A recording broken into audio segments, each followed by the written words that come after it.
Bienvenue à la Chapelle évangélique Pentecôte. Bienvenue à ce 6 février.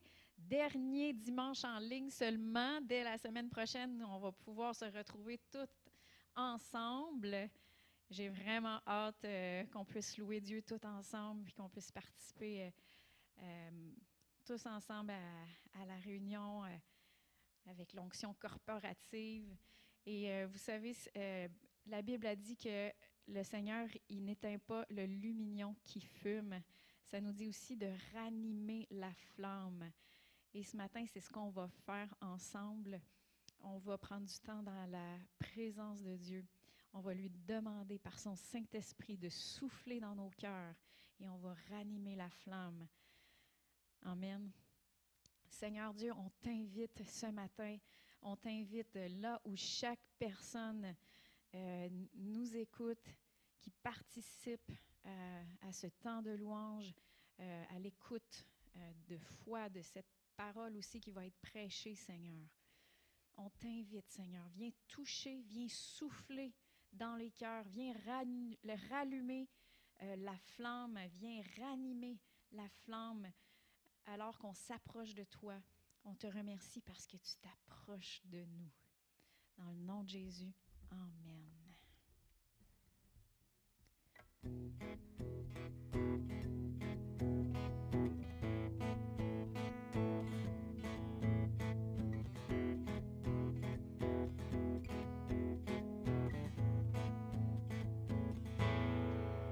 Là où est l'Esprit du Seigneur, là est la liberté. Là où est l'Esprit du Seigneur, là est la liberté.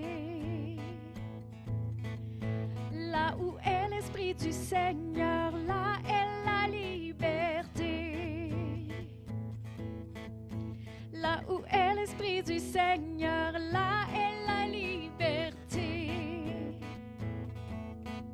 C'est la joie, c'est la paix, c'est l'amour.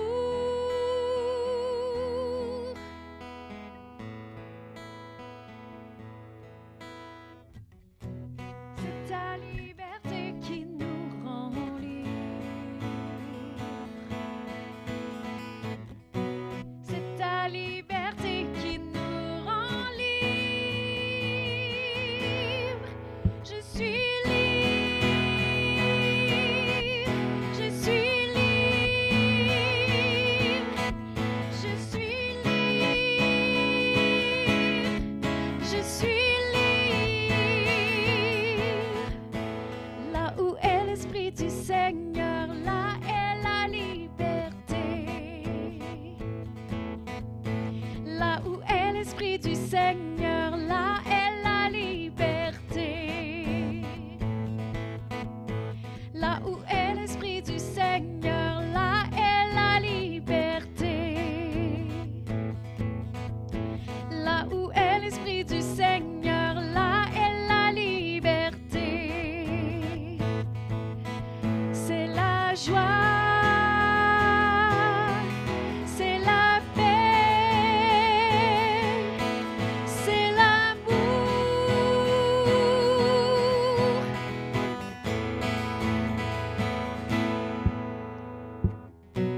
C'est la liberté qui nous rend libres.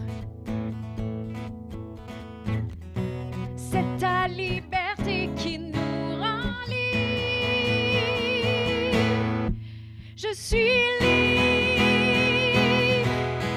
je suis libre, je suis libre, je suis libre, je suis libre, je suis libre, je suis libre, je suis libre. Nous marchons dans ta liberté, marchons librement. Nous marchons dans ta liberté, marchons librement. Nous dansons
Que le faible dise je suis fort, que le pauvre dise je suis riche, que l'aveugle dise je peux voir. C'est ce que Dieu a fait en moi. Que le faible dise je suis fort, que le pauvre dise je suis riche, que l'aveugle dise je peux voir. C'est ce que Dieu a fait en moi.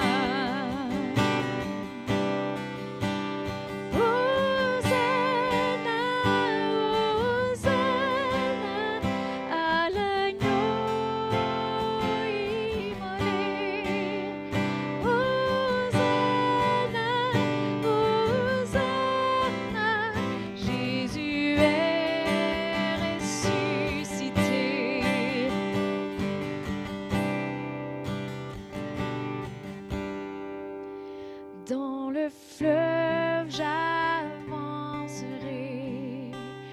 mes péchés seront lavés, eau de ta grâce infinie, Sauveur de l'humanité.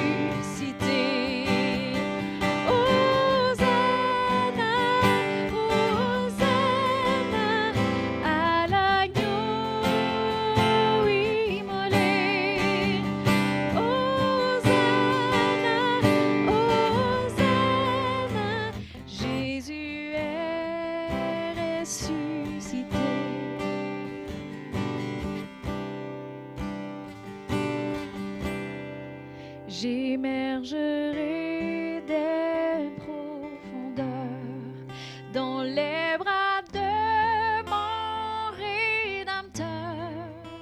Son salut je chanterai.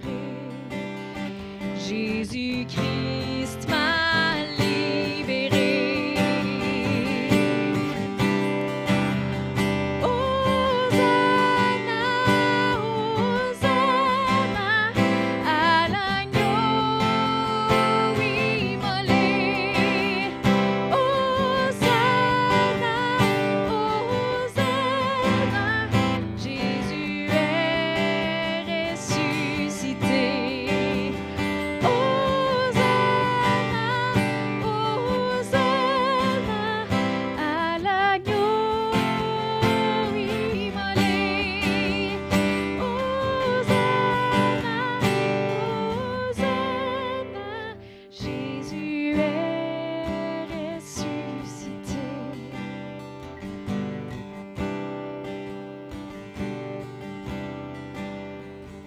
Jésus est ressuscité.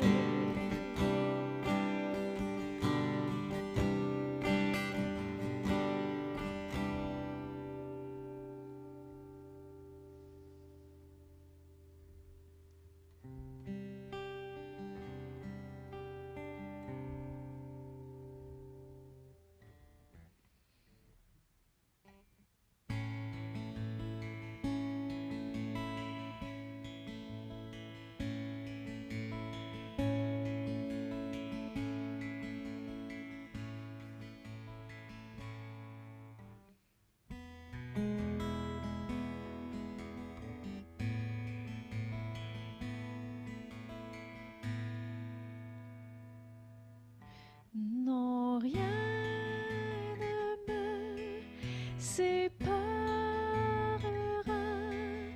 de l'amour de Jésus, ni la mort, ni la vie, ni les persécutions, persécutions, ni les dominations, ni les choses présentes, ni les choses à venir, ni toutes les puissances. Non, rien ne me séparera de Jésus.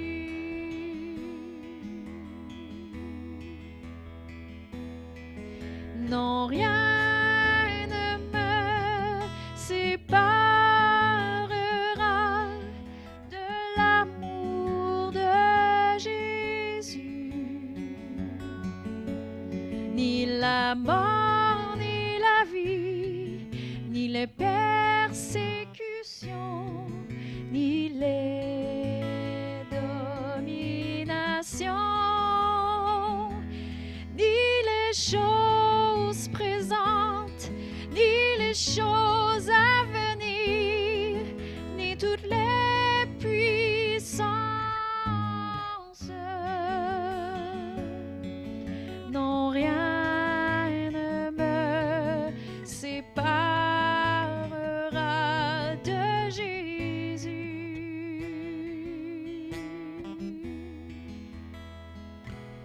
Il est toute ma vie, je ne peux vivre sans lui, car il m'a tant aimé.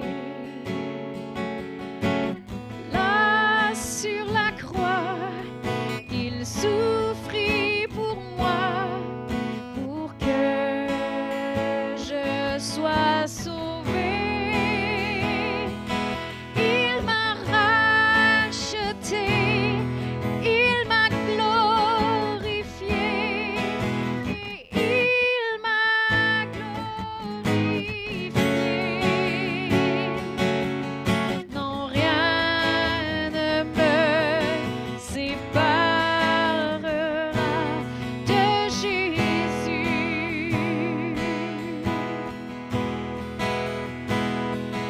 Il est toute ma vie, je ne peux vivre sans lui, car il m'a tant aimé. Là sur la croix, il souffrit pour moi, pour que je sois sauvé. Il m'a racheté, il m'a justifié, et il m'a glorifié. Non, rien ne me séparera de Jésus.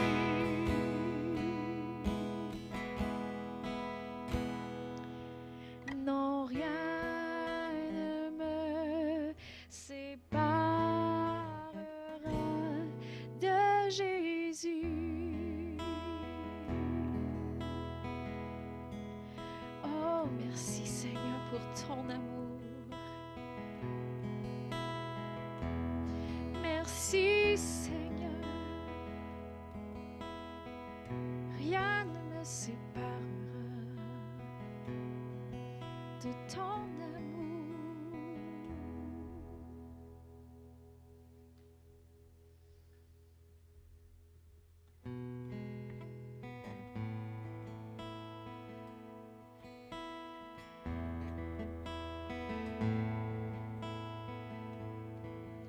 Que le roi de mon cœur soit la montagne où je cours, la fontaine où je bois. Oh, il est mon chant. Que le roi de mon cœur soit l'ombre où je me cache, la rançon pour ma vie. Oh, il est mon chant. Oui, tu es bon, bon. Oh, oui, oui, tu es bon, bon.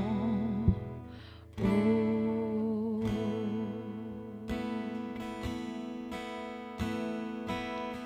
Que le roi de mon cœur soit le vent dans mes voiles et l'encre dans mes vagues.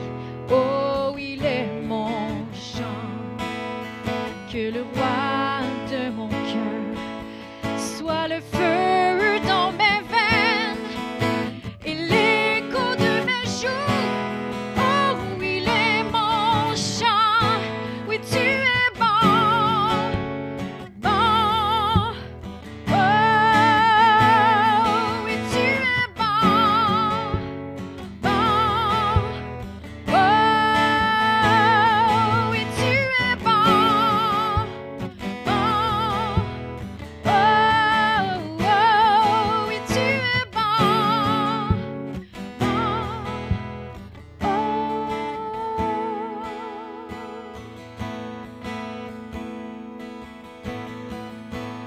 Tu n'abandonneras, ne m'abandonneras jamais.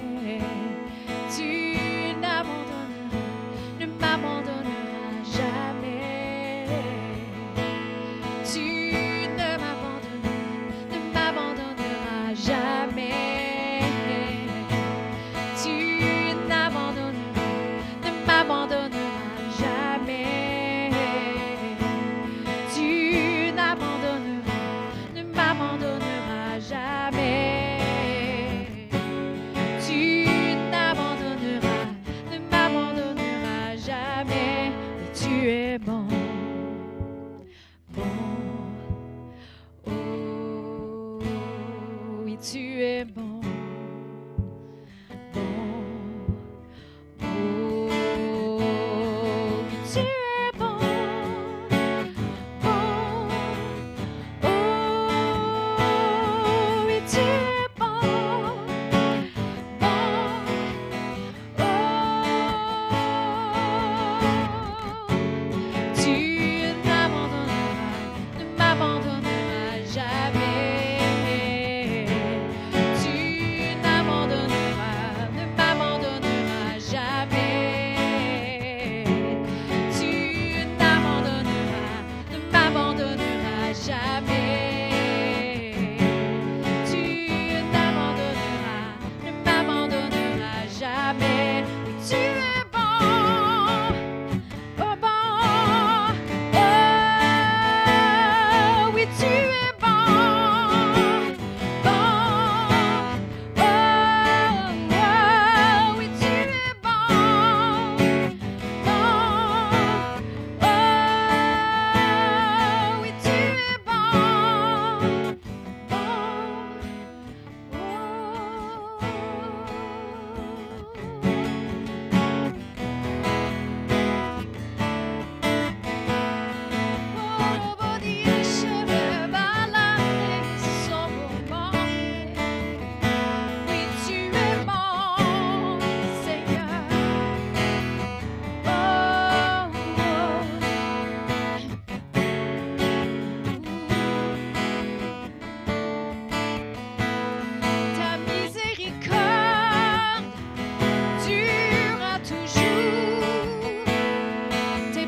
Merci Seigneur parce que oui, tu souffles ta force dans nos esprits. Tu ranimes, tu souffles sur notre flamme et nous ranimons la flamme. Merci Seigneur Dieu, parce que tu fais des grandes choses. Tu en fais présentement, tu en as fait et tu en feras encore de plus grandes. Amen. Bonjour à tous et bienvenue à cet enregistrement pour ce dimanche 6 février 2022. Je suis content que vous vous joigniez à nous pour écouter la parole de Dieu. Quelques petites annonces avant de commencer. La semaine prochaine, dimanche le 13, et oui, dimanche le 13, ici, donc dans l'église, en présentiel.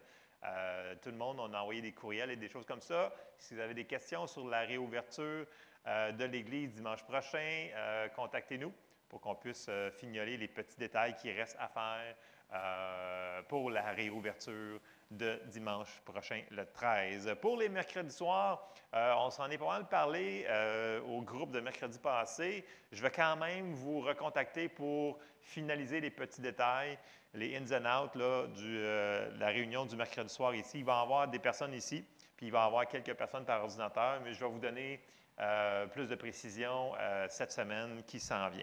Les vendredis soirs, la jeunesse, elle a recommencé, donc c'est ici aussi pour la jeunesse. Ensuite de ça, pour les autres choses, je vous dirais, continuez à nous envoyer des questions pour qu'on puisse répondre à toutes ces choses-là. Je ne ferai pas ça ce matin, il y a beaucoup de détails à faire pour l'ouverture. Continuez à envoyer des requêtes de prière. Les mercredis soirs, on prie pour les gens, donc courriel, texto, téléphone, ça fonctionne. On continue à se tenir ensemble, unis. C'est important qu'on prie les uns pour les autres. Cette semaine, dans les anniversaires, nous avons Caroline Cormier. Alors, bonne fête, Caroline, en avance. Sa fête, je pense qu'elle est en fin de semaine qui s'en vient. Là. Je pense que en tout cas, je ne vais pas dire la date. Alors, bonne fête, Caroline. C'est pas mal ça pour les annonces. Comme je l'ai dit, c'est sûr que il y a beaucoup de choses. Le restant, on se contacte durant cette semaine, soit moi ou Jessie, puis les directeurs de chaque département, les dirigeants qui sont impliqués pour la manière qu'on va opérer dans tous les départements de l'Église. Alors, ça, c'est pour ça. Pour les offrandes, merci pour votre fidélité encore une fois. Merci de tout mon cœur. C'est vraiment, on voit qu'on a une Église mature. On continue par virement Interac ou par enveloppe que vous venez me porter. C'est excellent. Vous faites bien ça. Donc, l'adresse est dons, à cepgranby.com pour les virements Interac. Ce matin, j'avais 2 versets pour vous pour les offrandes. La première est dans Ésaïe 55:10. On ne s'en sert pas souvent, mais il y a une raison pourquoi je l'ai apporté ce matin. C'est Ésaïe 55:10, il nous dit « Comme la pluie et la neige descendent des cieux, il n'y retourne pas, sans avoir arrosé, fécondé la terre et fait germer les plantes, sans avoir donné de la semence au semeur et du pain à celui qui mange. » Donc, dans le verset, ce que je voulais qu'on remarque, excusez, c'est que ça nous dit que c'est Dieu qui nous donne la semence pour semer. Puis là, parce que des fois, il y a des gens qui disent « Ouais, mais moi, j'aimerais ça donner, mais tu sais, j'arrive, puis tu sais, j'aimerais ça avoir vraiment de la semence. » Bien, demandez à Dieu de la semence pour semer et il va vous en donner. La seule chose, c'est quand vous allez la recevoir, mangez-la pas. Si c'est votre semence, semez-la où est-ce que vous devez la semer. C'est ça qui est important dans le principe.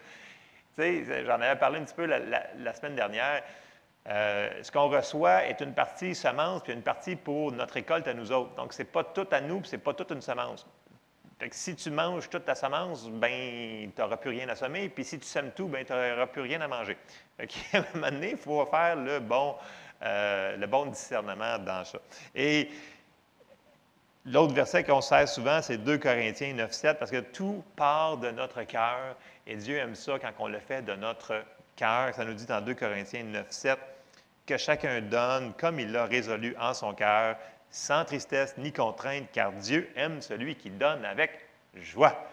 Donc, ça, c'est pour vous encourager dans vos dîmes et offrandes et aumônes Dieu, on va avoir une récolte sur ce qu'on va semer, mais n'oubliez pas, si vous voulez semer plus, demandez de la semence à Dieu. Et c'est un principe, c'est une roue, c'est un principe que Dieu il a dit, les semences, ça va toujours exister sur la terre tant que la terre va exister. Et c'est la même chose, c'est un principe aussi spirituel. Si on sème, on moissonne. Alors ça, c'était pour les offrandes. Ensuite de ça, je vais commencer pour le message pour nous ce matin. Je vais ouvrir en prière. Seigneur, on te remercie parce qu'on peut se rejoindre encore aujourd'hui. Merci parce que tu veux nous révéler, Seigneur, ce que tu as pour nos vies. Et Seigneur, on te demande de nous faire comprendre toutes ces choses-là, qu'on ne soit pas des auditeurs oublieux. Et Seigneur, je te demande de m'aider, moi, à donner ce message de la manière la plus précise possible pour qu'on puisse comprendre, Seigneur, ce que ton Esprit dit à ton Église pour aujourd'hui, Seigneur. Dans le nom de Jésus. Amen. Donc, ce matin, le message que j'ai, c'est « Je veux que l'on se souvienne que Dieu a un plan pour nos vies. » Puis quand je dis ça, je dis c'est pour tous nous autres. Chaque personne qui est dans l'Église, chaque personne qui est même pas dans l'Église, mais qui est sauvée, Dieu, même les gens qui ne sont pas sauvés, Dieu a un plan pour leur vie. Est-ce qu'on va rentrer dans ce plan-là? Ça, c'est une autre chose. Parce que, voyez-vous, Dieu nous laisse libre choix. On a le choix de l'accepter comme Seigneur et Sauveur et d'être sauvé, comme on a le choix de le refuser. Dieu ne nous oblige pas à faire des choses. Une fois qu'on est sauvé, Dieu, il veut que l'on poursuive les plans qu'il a mis pour notre vie. Et c'est le seul endroit que l'on va être heureux, c'est en suivant les plans de Dieu pour notre vie. Un chrétien qui est hors des plans de Dieu pour sa vie, ça va être un chrétien très malheureux. Et j'aimerais ouvrir avec une citation que Kenneth Hagin avait dit. Je n'ai pas la date exacte, c'est environ il y a 25 ans, c'est avant qu'il parte pour aller rejoindre le Seigneur. Et regardez bien ce qu'il avait dit. Vous allez voir que c'est très de circonstances pour aujourd'hui, en 2022. Ça dit, c'est Kenneth Hagin qui dit ça, il dit « Nous vivons à une époque où nous n'avons pas le temps de jouer à l'Église ou de jouer avec les jeux du diable dans nos vies. Les derniers jours sont à nos portes. La fin de toute chose est à portée de main. Des années critiques nous attendent, car il y a un grand travail à faire et une grande moisson d'âmes à atteindre. Jamais il n'a été aussi important pour nous d'être libérés de tout ce qui nous a liés dans le passé. Jamais il n'a été si crucial pour nous d'être sensibles à la direction du Saint-Esprit et pour chacun de nous de suivre le plan de Dieu pour nos vies. Il est temps de se mettre en forme, les amis. Il est temps de prendre au sérieux le fait de servir Dieu et d'être tout ce que Dieu veut que nous soyons.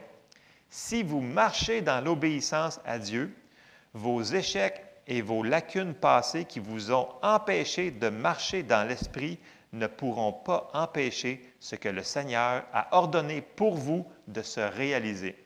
Si vous faites votre part en vous préparant et en obéissant, tous les plans charnels de l'homme et tous les démons de l'enfer n'empêcheront pas son plan de s'accomplir. Rien ne pourra détourner ou contrecarrer ce que Dieu a proclamé pour votre vie. Je trouvais que ça allait tellement bien avec le message de ce matin. Il nous encourage, il dit, il est temps de se mettre en forme. Okay? Là, il parle en forme spirituelle. Ben, c'est sûr que c'est bon aussi de se mettre en forme physique, là, mais là, il nous parle vraiment spirituellement. Puis après avoir dit ça, il a fait une petite prière qui est la suivante. Il dit, « Seigneur, ce que je ne vois pas, montre-moi. Ce que je ne sais pas, enseigne-moi. Et ce que tu as préparé pour moi, prépare-moi. » Dans le sens qu'il nous dit, il nous exhortait, il dit, on a tous un plan de Dieu à suivre, mais c'est nous qui devons décider d'obéir et de faire ce plan-là. Et c'est très important qu'on le fasse parce que sinon, le travail, la moisson, toutes ces choses-là ne se feront pas. Et c'est la responsabilité de chacun d'entre nous. Et quand on est dans son plan, quand on est dans sa volonté, c'est merveilleux, c'est paisible, c'est joyeux, on est béni et c'est la raison pour laquelle on est sur cette terre. C'est la raison pour notre vie, c'est de marcher dans ses plans pour nos vies. Et ça, c'est une très bonne nouvelle parce que quand on est dans ses plans, ça va tellement bien. Je ne vous dis pas qu'il va y avoir des petites épreuves, des choses comme ça. Il va en avoir, mais on est dans la paix, on est dans la joie et on fonctionne pour la...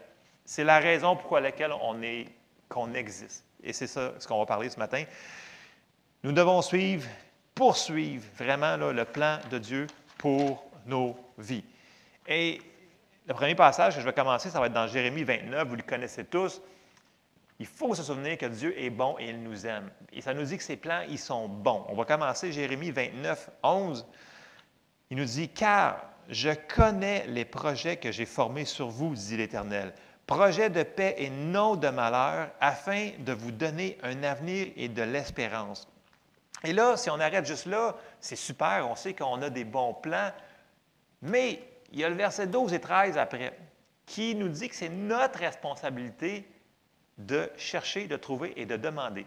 Alors, suivez-moi, verset 12 qui dit « Vous m'invoquerez et vous partirez. Vous me prierez et je vous exaucerai. Vous me chercherez et vous me trouverez si vous me cherchez de tout votre cœur. » Donc, on a une responsabilité là-dedans. Même si Dieu a un plan pour chacun d'entre nous, ce n'est pas automatique qu'on va rentrer dedans. Il faut lui demander, il faut le chercher, il faut poursuivre ce plan-là tous les jours de notre vie.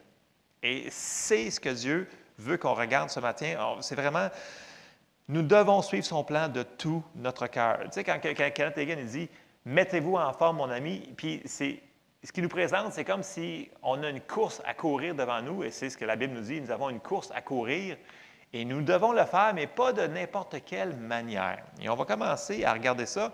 C'est dans Hébreux 12, 1.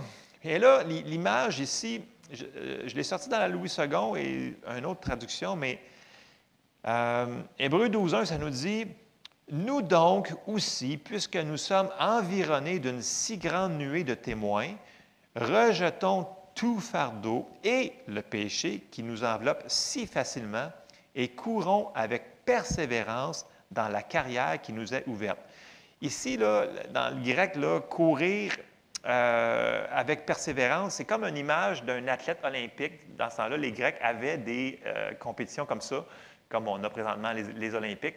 Donc, ça veut dire se faire, s'entraîner. Il fallait que ces gens-là, ils s'entraînent. C'est les mêmes mots utilisés ici, là, courir avec persévérance. Dans la New Living Translation, ça nous dit enlevons tout poids qui nous ralentit, en particulier le péché qui nous fait si facilement trébucher et courons avec endurance la course que Dieu nous a lancée. Ça veut dire que nous autres, on sait qu'on a une course à courir, Dieu a un plan pour notre vie, mais nous devons faire des choses pour marcher dans ce plan-là, courir dans ce plan-là. Et la première chose qu'on voit, c'est premièrement, c'est qu'il faut le trouver. Donc, il faut lui demander, c'est quoi ton plan pour ma vie, Seigneur? Si, puis la Bible est claire, si on demande, il nous donne. Si on cherche, on trouve. Ça, c'est la première chose. Une fois qu'on l'a trouvé, la deuxième chose qu'il nous mentionne, c'est enlever le péché qui nous ralentit et qui nous fait tomber ou trébucher. Donc, toutes sortes de... Vous savez les choses, mais j'en ai mentionné quelques-uns, c'est l'orgueil, l'inconsistance, la paresse, la peur, les mauvais motifs, toutes ces choses-là. Nous devons enlever les choses qui vont nous faire ralentir, trébucher. Et ça, qui c'est qui va le faire? Ce n'est pas Dieu, c'est nous qui devons enlever ces choses-là. Dieu va nous aider à le faire, mais nous devons prendre la décision. Dieu, il sait si on n'est pas capable. Si on n'est pas capable, on dit « Seigneur, aide-moi, j'ai besoin d'aide. » Il va venir à notre secours. Mais ça devient notre responsabilité de vouloir se débarrasser de ces choses-là. Autre chose qu'il nous dit de faire dans le passage, courir avec persévérance et endurance. Voyez-vous, ce n'est pas assez de commencer à courir. Nous devons courir, continuer, persévérer et se rendre jusqu'au bout. Ce n'est pas assez juste de... Tu sais, souvent, je vois des personnes qui « Ouais, on part, on va faire ci, on va attaquer les géants, les murailles. » Puis là, 2 semaines plus tard, c'est arrêté, c'est terminé. ne lisent plus leur Bible, ne vont plus à l'Église parce que ça a été 2 semaines. Ce n'est pas ça que Dieu nous demande de faire. Il nous demande de persévérer jusqu'à la fin. Et un passage que Paul a écrit à Timothée, c'est dans 2 Timothée 4 au verset 7. Il dit, « J'ai combattu le bon combat, j'ai achevé la course et j'ai gardé la foi. » Voyez-vous, ce n'est pas juste de commencer, c'est de terminer aussi qui est important pour Dieu. Dans ce bon plan-là que Dieu veut qu'on poursuive toute notre vie, il veut qu'on commence, il veut qu'on continue, puis il veut qu'on se rende jusqu'à la fin. Et ça, c'est la volonté de Dieu. Dieu a placé devant nous la course et la plupart des gens, on a comme dit, ah, ça va être dur, ça va être tough. Il va y avoir un certain degré de, comment je dirais ça, d'effort que nous devons mettre, parce qu'une course ne veut pas, ça implique un effort, mais on doit faire attention. Si on se retrouve dans une situation, on se dit, OK, chercher la volonté de Dieu pour ma vie, je suis dedans, je marche dedans, je suis au bon endroit que Dieu me veut, je fais la bonne chose. Puis là, tout d'un coup, ça devient lourd, ça devient comme pénible, ça serait bon de double vérifier avec Dieu, est-ce que j'ai comme devancé les choses que tu m'as demandé de faire ou j'ai complètement sorti de ce que Dieu nous a demandé de faire? Parce que ce n'est pas supposé d'être pénible. Et je vais juste vous faire une petite parenthèse. Jésus il avait dit dans Matthieu 11, au verset 28, il dit, « Venez à moi, vous tous qui êtes fatigués et chargés, et je vous donnerai du repos. Prenez mon joug sur vous et recevez mes instructions, car je suis doux et humble de cœur, et vous trouverez du repos pour vos âmes. Car mon joug est doux et mon fardeau léger. » Si ce n'est pas doux et léger, il faudrait se poser des questions. Est-ce qu'on a sorti à quelque part? Est-ce qu'on a dévié du chemin, du plan que Dieu a pour nos vies? Et ça, c'est super important. Ça prend la paix, ça prend la présence de Dieu, dans le sens que si c'est Dieu aujourd'hui, si c'est paisible, restons dans cette paix-là. Si on voit qu'on a bifurqué, ce n'est pas grave. On recule de quelques pas, on retrouve nos repères et Dieu va toujours être là pour nous diriger dans la paix, dans le repos. C'est ça que Dieu veut qu'on fasse. Il ne nous a pas donné quelque chose qui est infaisable à faire. Dieu n'est pas insensé. Donc, c'est important que ce soit doux et léger. La Bible nous dit aussi que nous devons discerner ces choses-là, puis nous devons discerner si on est vraiment à la bonne endroit, parce que si on se retrouve à la mauvaise endroit, on va faire affaire à des circonstances, à des choses qu'on n'aurait pas besoin de vivre ni de combattre si on n'aurait pas été à cet endroit-là. Si on est au bon endroit, il va y avoir des circonstances qu'on va se battre, mais pas comme si on est sorti de sa parfaite volonté. Et là, je me devance un petit peu, on s'en va dans Romains 12, 2. Et dans Romains 12, ça nous dit, au verset 2, « Ne vous conformez pas au siècle présent, mais soyez transformés par le renouvellement de l'intelligence. » Et ça se fait seulement que par la parole de Dieu. C'est en écoutant la parole de Dieu qu'elle va nous transformer. Ici, le mot ici, c'est « métamorphoser », comme une chenille qui se métamorphose en papillon. C'est le mot « renouveler »,« transformer ».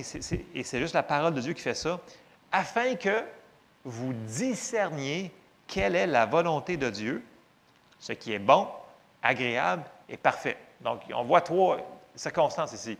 Il y a une volonté, il y en a une 4e que je n'ai pas mentionnée, qui est être hors de la volonté de Dieu, dans le sens que tu ne veux rien savoir du plan que Dieu a mis devant toi et tu décides de faire tous tes propres plans.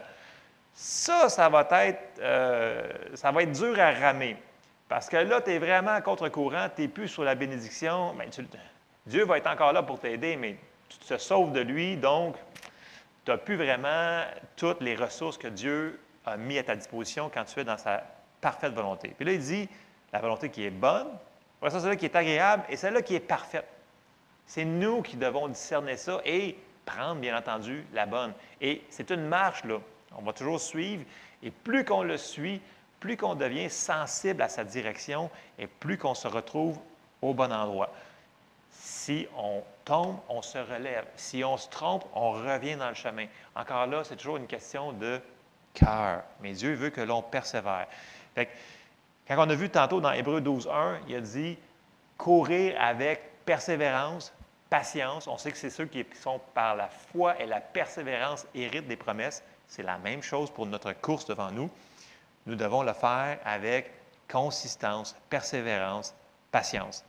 Mais une chose qu'on a appris dans les plans de Dieu, si vous avez été, si vous êtes au Seigneur depuis le moindre temps, c'est que des fois, ces plans ne sont pas toujours dans la même... comment je vous dirais ça? Son plan, des fois, il va nous révéler des choses. Exemple, vous allez percevoir dans votre esprit que vous devez faire telle chose, ou il y a un ministère prophétique qui va vous dire une prophétie sur votre vie, que vous êtes appelé à faire telle chose. Et le lendemain matin, tout à coup, ce n'est pas arrivé. Ça se peut que ça ne soit pas le lendemain, ni la semaine d'après, ni le mois prochain des fois. Dieu, les temps, il ne les voit pas de la même manière que nous autres. OK? Ça, c'est important. Et quand on est dans cette situation-là, il dit, voyons, mais Seigneur, tu m'as parlé dans mon cœur que je devais faire telle chose. Il y a une chose qu'il faut c'est-à-dire, il y a une chose qu'il ne faut pas qu'on fasse dans cette situation-là. C'est de vouloir faire la partie de Dieu que lui seul peut faire. Je m'explique. Est-ce que vous vous souvenez, dans l'Ancien Testament, Abraham, qui avait eu la promesse, puis là, c'était long, et des dizaines d'années se sont passées. Puis là, sa femme lui a dit, écoute, ça n'arrive pas. Fait que tu vas aller vers ma servante, puis ça va être par ma servante que tu vas avoir un bébé. Donc, je vais aider Dieu à faire arriver l'enfant de la promesse. Ce n'est pas tellement intelligent quand on le voit comme ça, mais quand tu es dans la situation, ça semble logique, parce que là, le temps, il passe. Puis là, on regarde l'horloge, on regarde les mois qui passent, les années, tu te dis, écoute, il faut que ça arrive, je vais aider Dieu. Non, non, non. Aidons pas Dieu. Faisons notre part, laissons-lui faire sa part. Et qu'on a vu que quand Abraham a fait ça, ça a fait un Ismaël et ça a créé beaucoup de problèmes dans le monde actuel. Donc, on n'a pas besoin de créer plus de problèmes qu'il y en a là. Faisons notre part. Un autre qui a fait une erreur, Moïse. Moïse avait probablement perçu qu'il était appelé à délivrer le peuple du pays d'Égypte. Et il a tué un Égyptien, puis là, tu sais, il a voulu faire ce qu'il sentait son appel était de délivrer le peuple, mais ce n'était pas en tuant lui-même l'Égyptien. Il voulait aider le plan de Dieu à arriver. Mais ce n'est pas en faisant la partie de Dieu qu'on aide Dieu. Nous autres, c'est d'être obéissants et patients et de garder notre cœur ouvert à sa direction. Laissons Dieu faire arriver les choses au bon moment. Fait que, un petit verset en passant que je trouvais qui était très bon, c'est dans 2 Pierre, chapitre 3, au verset 8, qui nous dit « Mais, puis là, je sais qu'on n'aime pas entendre ça souvent quand on parle de ces choses-là, mais il est une chose bien aimée que vous ne devez pas ignorer. C'est que devant le Seigneur, un jour est comme 1000 ans et 1000 ans sont comme un jour. » Dans le sens que Dieu, la perspective du temps, ça nous dit que notre vie est comme une vapeur qui apparaît et qui disparaît comme ça. Tu sais, dans le sens que nous autres, notre vie, c'est comme pouf, c'est très rapide pour Dieu. Il faut voir la perspective de Dieu. C'est pour ça qu'il faut toujours revenir sur la parole et voir ce que la parole de Dieu nous a dit et bien entendu se confirmer par ce que le Saint-Esprit va nous dire dans nos cœurs. Donc, ça se peut qu'on ait perçu la bonne direction, puis que ça prenne un peu de temps, puis que ce n'est pas accompli, comme je vous dis, en une semaine, que vous n'avez pas écouté correctement la voix de Dieu. Vous avez bien entendu, vous avez bien cherché, et Dieu vous avez perçu sa voix, vous connaissez son plan. Ce n'est pas parce que ce n'est pas dans notre délai à nous autres, dans notre temps à nous autres, parce que Dieu ne nous révélera pas tout son plan, tout d'un coup. C'est impossible qu'on puisse assimiler ce qu'il veut qu'on fasse. Il veut qu'on marche, par la foi, et c'est de révélation en révélation. Il ne nous montrera pas tout. De toute façon, je pense que s'il nous montrait tout, je pense qu'on ne voudrait pas avancer en avant. Non, tu m'envoies maintenant. Donc, c'est pour ça que je suis sûr qu'il y a des très bonnes raisons pourquoi on ne sait pas tout. Et laissons Dieu faire ces choses. Il y a un passage qui nous dit dans Ecclésiaste 3:1, il dit « Il y a un temps pour tout, un temps pour toutes choses sous les cieux. » je dis souvent à plusieurs personnes, je dis, quand c'est Dieu aujourd'hui, ça va être Dieu demain, après-demain et après-demain. Donc, quand on reçoit quelque chose qui est de Dieu, on sait que c'est Dieu, on sait que ça va s'accomplir. Fait qu'il ne faut pas devancer ce que le Seigneur a pour nous. Des fois, ça se peut qu'on ne soit pas prêt pour embarquer dans ce plan-là au complet, étape par étape, là, parce que son plan, ça fonctionne toujours par étape, de révélation en révélation. Donc, des fois, il va y avoir un temps de préparation. Puis, ce n'est pas mauvais, un temps de préparation. Un temps de préparation, ce n'est jamais du temps perdu. Ça nous prépare pour accomplir ce que Dieu a mis en avant de nous autres. Et ça, il faut se souvenir de ça. Donc, il ne faut pas être trop pressé dans les choses de Dieu. Des fois, si on est trop pressé, puis on le devance, bien, c'est comme si on ne voit plus nos repères. Donc, comme je vous dis tantôt, quand on ne voit plus rien, c'est le temps peut-être de reculer d'un pas ou deux puis de dire, OK, je t'ai rendu là. OK, ah ouais, OK. Fait que là, je repars là. Puis là, Seigneur, c'est quoi tu voulais faire de ça? Demandez à Dieu. Puis après ça, vous faites un autre pas. Redemandez à Dieu. Puis après ça, redemandez à Dieu. Et il va nous diriger pas à pas. Et c'est comme ça que ça fonctionne pour être dans le plan de Dieu pour nos vies. Puis, souvenez-vous, des fois, il va nous révéler des choses, puis on ne comprendra pas tout. On l'a vu la semaine passée dans Abraham. Dieu a dit, va-t'en dans un pays que je vais te montrer. Et là, il a juste obéi. Et c'est un peu ce que Jésus avait dit dans Jean 16, au verset 12. Il nous a dit, « J'ai encore beaucoup de choses à vous dire, mais vous ne pouvez pas les porter maintenant. » Bien entendu, il parlait que le Saint-Esprit allait s'emmener, puis qu'il allait les enseigner en toutes choses, puis qu'il allait les apporter à l'endroit où est-ce qu'il allait être capable de comprendre ce que Jésus voulait leur enseigner par son Saint-Esprit. Voyez-vous, des fois, il y a des choses que ça prend un certain temps avant qu'on soit capable d'accomplir ce que Dieu veut nous apporter. Donc, c'est important de trouver le plan, de commencer le plan, mais de ne pas aller trop vite. OK? Je sais qu'on n'aime pas ça, entendre ça, parce qu'on aimerait ça que tout se fasse instantané. Mais ce n'est pas comme ça dans le royaume de Dieu. Ça prend un certain temps. Même, on s'en va dans 2 Timothée 2,15, on voit encore le facteur du temps qui va être dans ça. Et dans 2 Timothée 2,15, Paul, il parle à Timothée, il dit, « Efforce-toi de te présenter devant Dieu comme un homme éprouvé, un ouvrier qui n'a point à rougir, qui dispense droitement la parole de la vérité. » La plupart des traductions disent aussi « un homme approuvé ». Dans la Bible du Sommeur, ça dit « un homme qui a fait ses preuves ». Pour faire ses preuves, pour être approuvé, ça veut dire qu'il faut que tu fasses certaines choses. Donc, il y a un certain temps qu'il faut que tu fasses des choses pour être approuvé. Donc, pour bien diviser la parole de Dieu, ça prend un certain temps. Il faut apprendre. Il faut prendre un autre verset, puis il faut se nourrir, puis il faut continuer là-dedans. Il faut faire nos preuves. Et c'est comme ça que le Seigneur fonctionne. On va être testé sur les choses qu'il nous donne. Et si on est fidèle dans les petites choses, il va nous en donner plus. Mais si on n'agit pas sur la première chose qu'il nous a demandé de faire, qui était très simple, puis on se dit « Oh oui, je vais le faire, mais que c'est important. » Ce n'est pas comme ça que Dieu fonctionne. Il fonctionne avec les petites choses. Si on est fidèle dans les petites choses, on va l'être fidèle dans les grands. Fait que si on veut se rendre dans notre course jusqu'au bout, commençons par les petites choses qu'il nous a demandées. Parce qu'il y a plusieurs personnes on dirait que si ce n'est pas assez gros, moi j'ai un appel sur ma vie, je le sais, il y a même un prophète qui me dit que je suis appelé à être un évangéliste, un tel, fait que je dis OK, parfait, fait que là tu fais quoi pour te préparer? Ben, j'attends. T'attends quoi? Que tu aies un appel qu'il va y avoir une foule de 10 000 personnes devant toi? Commence à te nourrir de la parole, commence à comprendre ta parole de Dieu, commence à témoigner à ton voisin, à tes amis de travail, commence à faire ce que ta main trouve à faire. Voyez-vous, commençons dans les petites choses et Dieu va nous montrer le restant du chemin. On ne part pas de zéro à la fin. Il va y avoir beaucoup d'étapes entre la fin. Et c'est une étape à la fois. Dieu ne demande pas de sauter 100 pas. Là. Il juste fais le prochain pas que je te demande de faire. Et quand on obéit, on a la paix et les résultats qui vont avec. Donc, pour être approuvé, pour faire ses preuves, ça prend un temps. Et le timing de Dieu est souvent très important là-dedans.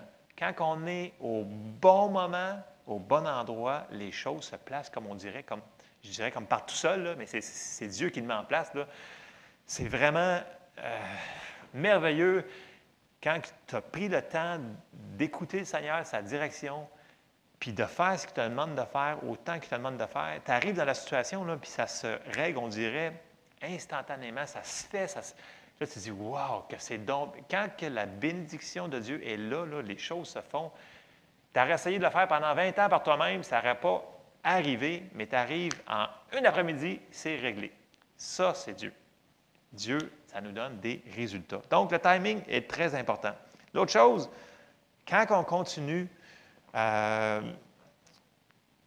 nous devons continuer à avoir de la persévérance. Je l'ai dit, je vais être redondant, mais dans Philippiens 3, verset 14, Paul, il dit « Je cours vers le but pour remporter le prix de la vocation céleste de Dieu en Jésus-Christ. » Dans le sens qu'il dit « Je garde mes yeux en avant sur la promesse que Dieu m'a donnée et c'est là que je m'en vais. » Parce que si on met nos yeux ailleurs, sur plein d'autres choses, parce que l'ennemi va vouloir qu'on sorte des plans de Dieu. Vous savez, il va y avoir plein de choses qui vont tirer sur notre chair pour qu'on fasse d'autres choses que la volonté de Dieu. Et c'est facile de se laisser détourner un petit peu. Aussi, au début, c'est juste c'est des petites choses pas importantes.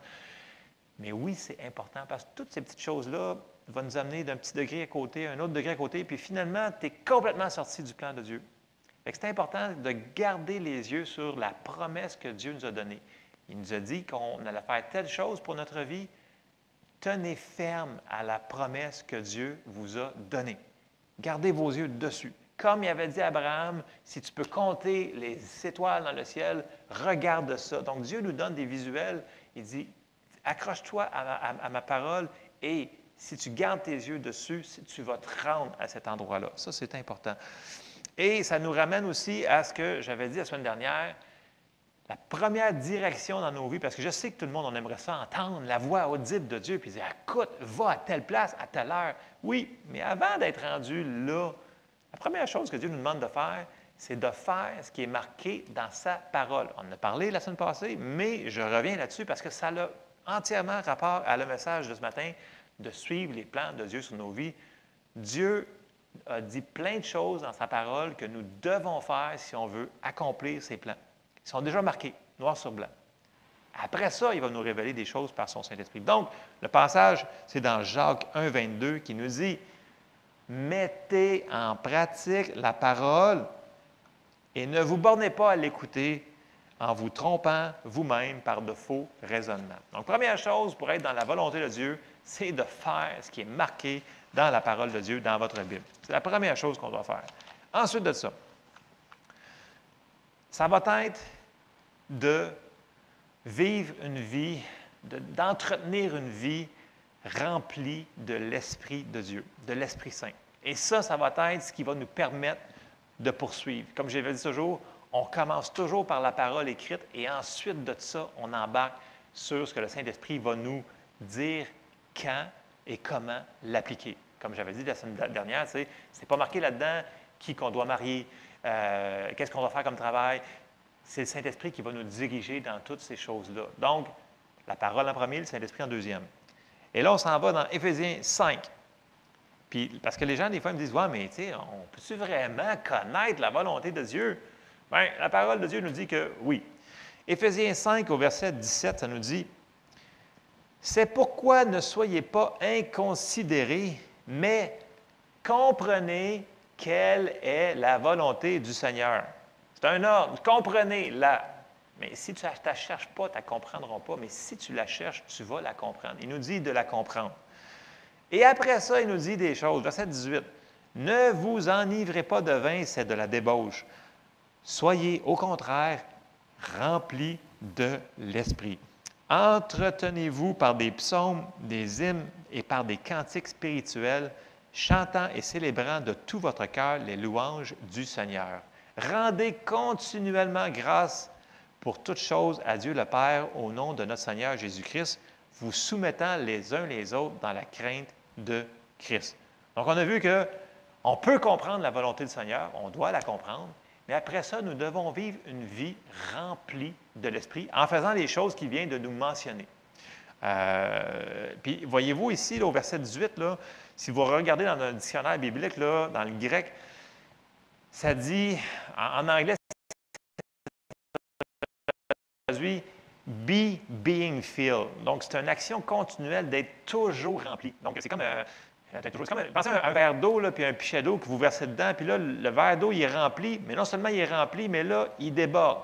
Donc, il est continuellement en état d'être toujours rempli. Il est rempli, puis ça déborde, mais il est toujours rempli par le robinet ou le pichet, peu importe. C'est l'image qu'il nous donne dans les mots qui sont utilisés ici. Dieu nous dit d'être constamment rempli de l'Esprit de Dieu. C'est la manière qu'on devrait vivre. Et quand on vit comme ça paraît autour de nous autres.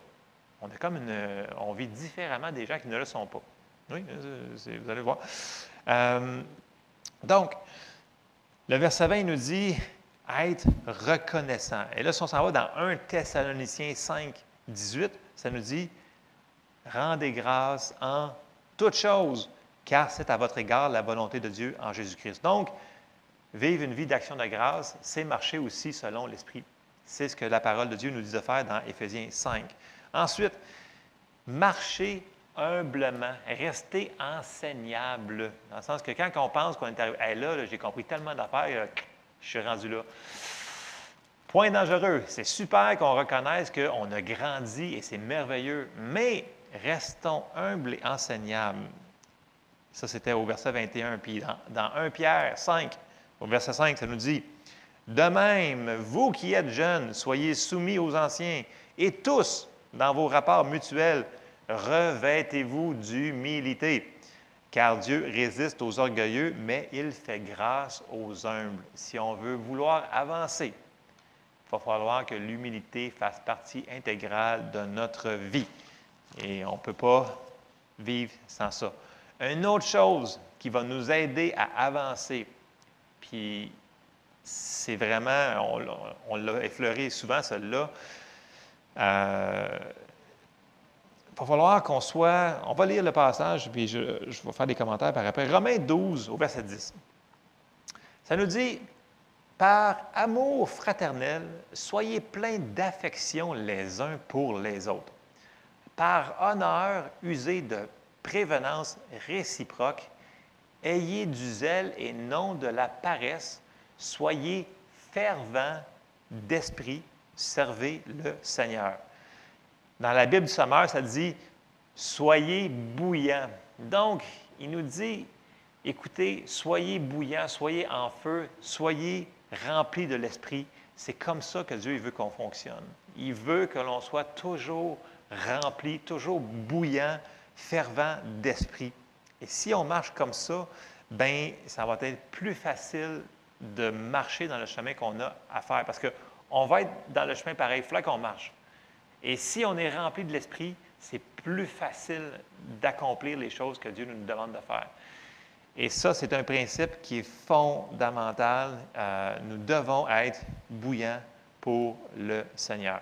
Donc, c'est comme ça qu'il faut qu'on marche, qu'on poursuive le plan de Dieu pour nos vies.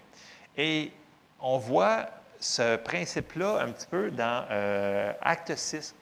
Quand l'Église a commencé, donc là, les apôtres ont prêché, puis là, il y a eu plein de gens qui ont accepté le Seigneur, puis là, il y était plusieurs milliers de personnes, et l'Église grandissait.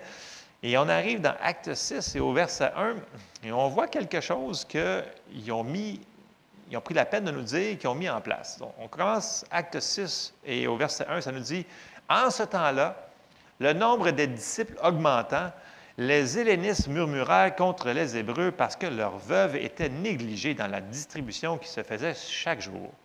Les 12 convoquèrent la multitude des disciples et dirent « Il n'est pas convenable que nous laissions la parole de Dieu pour servir aux tables. » La première chose qu'on voit ici, c'est qu'eux, ils savaient que leur plan, leur travail que Dieu leur avait demandé, c'était de nourrir les gens par la parole de Dieu. Donc, ce n'était pas à eux autres de faire l'autre ministère. Il y avait d'autres gens que Dieu avait appelés à faire ce ministère-là. Et ce n'est pas un sous-ministère.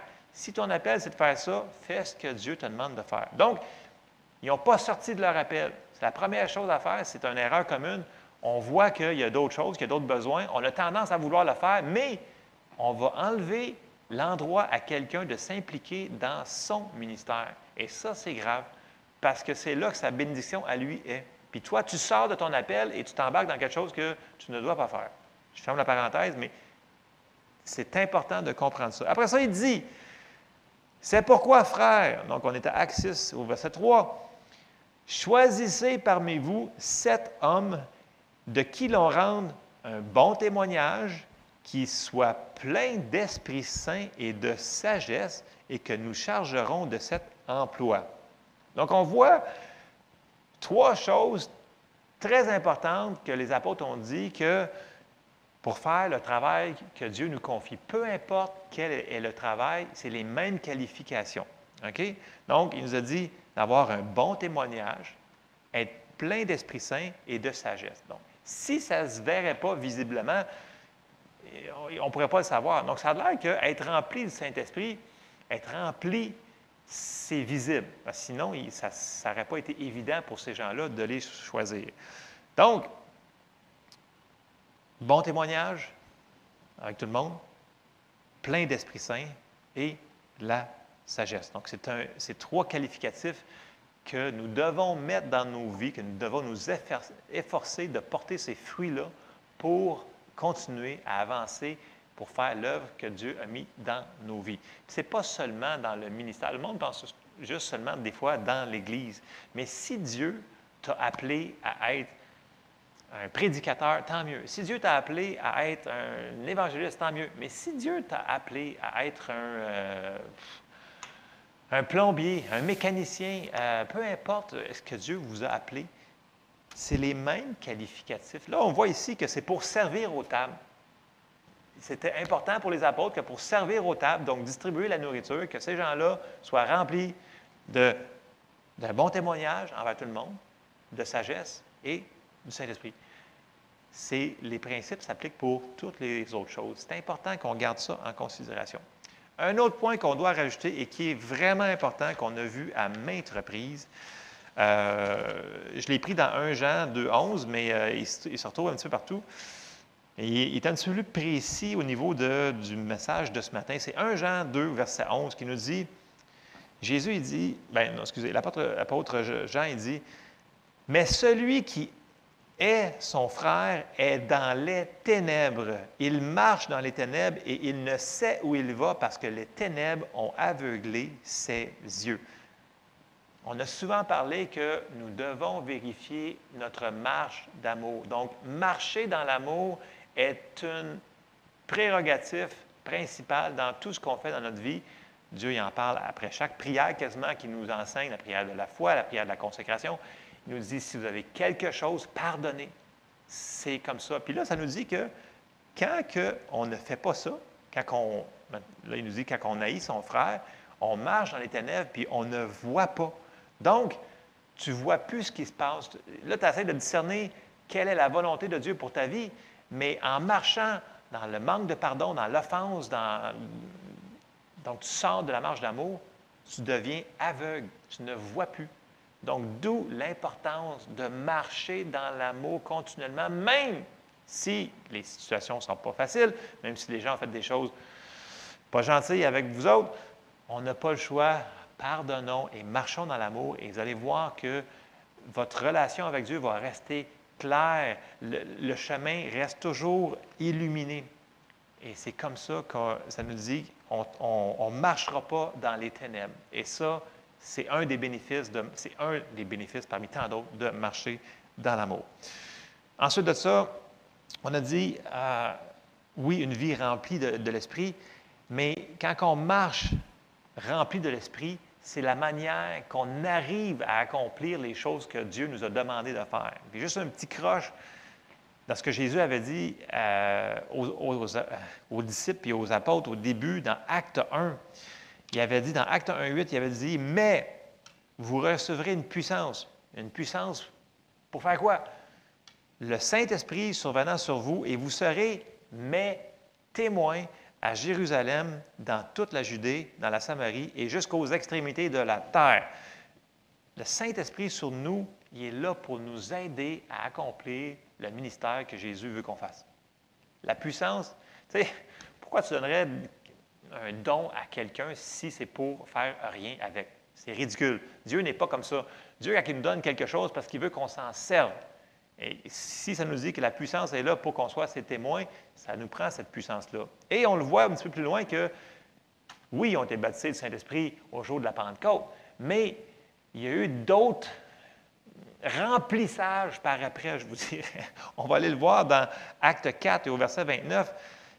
Il faut être constamment rempli. Là, pensez au verre d'eau qui se fait remplir puis qui déborde. C'est ça, être marcher selon l'Esprit, selon les Écritures, ce que ça nous dit. Puis dans Acte 4, au verset 29, c'est juste après qu'ils ont annoncé la parole de Dieu, puis là, tous les chefs, là, les pharisiens, les faticantiens, puis tous ces gens-là, ils n'étaient pas contents. Puis là, ils les ont menacés, puis ils disent, vous pêchez, vous annoncez plus le nom de Jésus. Puis là, ils retournent vers vers leurs amis. On en a parlé dans la leçon de mercredi passé. Puis là, on arrive dans Acte 4 au verset 29. Puis là, ils sont en train de prier Dieu. Ils disent tout ensemble, ils disent, « Et maintenant, Seigneur, vois leurs menaces et donne à tes serviteurs d'annoncer ta parole avec pleine assurance en étendant ta main pour qu'il se fasse des guérisons, des miracles et des prodiges par le nom de ton saint serviteur Jésus. » Quand ils eurent prié, le lieu où ils étaient assemblés trembla, et ils furent tous remplis du Saint-Esprit, et ils annonçaient la parole de Dieu avec assurance. Et là, les gens vont me dire, mais là, ils ont déjà été baptisés du Saint-Esprit. Oui, ils ont été baptisés du Saint-Esprit, ils ont été immersés dans le Saint-Esprit, c'est vrai. Mais nous devons constamment être remplis. Et en étant remplis, ça nous permet d'être quoi? De faire ce que Dieu nous a demandé de faire. Et ils annonçaient la parole de Dieu avec assurance. Donc, c'est correct d'être né de nouveau et d'avoir le Saint-Esprit dans nous autres. Première étape, c'est ça qu'on veut. Deuxième chose, le baptême du Saint-Esprit, c'est une puissance. Il faut qu'on s'en serve. Donc, on prie en langue. Souvent, le plus qu'on peut. Dans notre auto, partout, dans notre douche, partout où est-ce qu'on peut. Ça nous édifie et ça nous construit. Et on peut demander à Dieu d'autres remplissages en faisant ce qu'il nous demande de faire. Donc, sur notre sentier, sur notre chemin que l'on va marcher pour accomplir les plans de Dieu pour notre vie, qu'il nous a demandé de faire, qui est la raison de notre existence, ça prend le Saint-Esprit. Ça prend le remplissage tout le temps continuel du Saint-Esprit qui est là. Et c'est de la manière que Dieu a institué ces choses-là. Donc, comme je disais, c'est correct d'être rempli une fois, mais nous devons avoir des remplissages subséquents. Et ça, c'est vraiment un point que nous devons nous efforcer de marcher selon l'Esprit. Donc, on met la parole, on met le Saint-Esprit par-dessus et on marche selon l'Esprit. Et vous savez, plus on marche en écoutant ce que le Seigneur nous demande de faire, plus c'est facile de rester dans l'Esprit. Plus qu'on reste dans la parole de Dieu, plus qu'on médite, plus qu'on prie, plus que c'est facile de rester là-dedans et de suivre le sentier. Mais l'inverse est vrai aussi. Plus qu'on s'en mêle de choses, plus qu'on s'enfarge dans les affaires du monde, puis j'ai moins de temps pour prier, puis non, j'ai plus de temps pour prier, j'ai plus de temps pour lire ma Bible, plus que ça devient difficile. Puis là, à un moment donné, on ne voit plus vraiment, puis ça devient dur. Revenez au départ, refaites ce que Dieu nous a demandé de faire. C'est un prix à payer d'accomplir le plan, parce que ça va prendre une consécration de notre part de poursuivre le plan de Dieu pour notre vie. Et ça a un coût. Et le coût, c'est la consécration, c'est l'obéissance. Mais souvenez-vous que Dieu il avait dit, il dit, cherchez en premier le royaume de Dieu et toutes ces choses vous seront données par-dessus. Dans le sens que on pense qu'on perd quelque chose en laissant les choses du monde, mais quand on sert Dieu à l'endroit, à la place qu'il nous a mis de faire, vous allez rencontrer, vous allez intercepter toutes les bénédictions. Il va vous donner au-delà de tout ce que vous pouvez penser ou imaginer. Et c'est là qui est l'endroit de bénédiction, de paix, de prospérité, de tout ce que Dieu a pour nous, en marchant dans ses plans pour nos vies. Donc, ce matin, En terminant, je crois, je vous encourage, recherchez le plan de Dieu pour vos vies. Comme je l'ai répété tantôt, si on cherche, on trouve. Si, peu importe la circonstance, on a arrêté de marcher, bien, relevons-nous, puis demandez, Seigneur, aide-moi à continuer, puis continuons notre marche. Il n'est jamais trop tard pour continuer dans les plans de Dieu. Si on trouve que c'est long, persévérons, puis demandez à Dieu, aide-moi, Seigneur, dans cette situation-là, puis aide-moi à mettre mes yeux au bon endroit pour que je puisse avoir l'espérance. Parce que si on ne met pas nos yeux au bon endroit, on n'aura pas de l'espérance. J'ai marqué, vivre dans les plans de Dieu pour nos vies est le seul endroit que nous allons être heureux en tant que chrétiens sur la terre. Donc, je termine avec les mots que Kenneth Hagin j'avais cités au début. Il est temps de se mettre en forme pour courir la course que Dieu a mis devant nous et cherchons le plan de Dieu pour nos vies. Et j'aime bien la petite prière qu'il avait faite à la fin. Il dit, « Seigneur, ce que je ne vois pas, montre-moi. Ce que je ne sais pas, enseigne-moi. Ce que tu as préparé pour moi, prépare-moi. » Alors, je vais terminer sur ça. Je vous encourage de chercher de tout votre cœur le plan de Dieu. C'est l'endroit qu'on va être heureux et béni. Et on va bénir tous les gens autour de nous en faisant ce que Dieu nous demande de faire. Alors, Seigneur, je te remercie parce que tu as des bons plans pour chacun d'entre nous, Seigneur.